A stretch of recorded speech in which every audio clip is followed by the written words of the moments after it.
Cuando era pequeño, pasaba casi todos los días de verano en la casa del campo.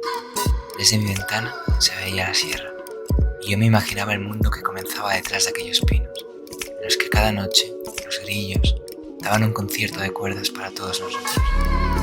Muchas veces pensaba en aquel lugar lejano.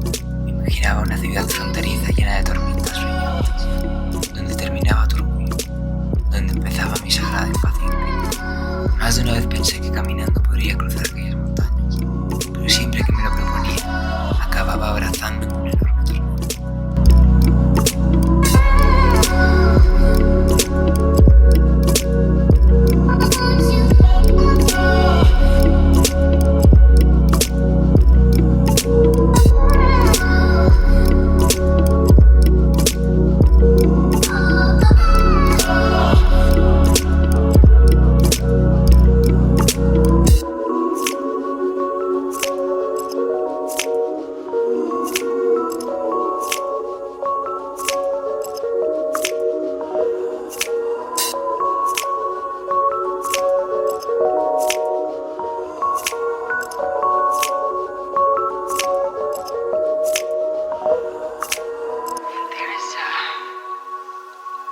There is something that I should tell you.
Cuando era pequeño, pasaba casi todos los días de verano en la casa del campo.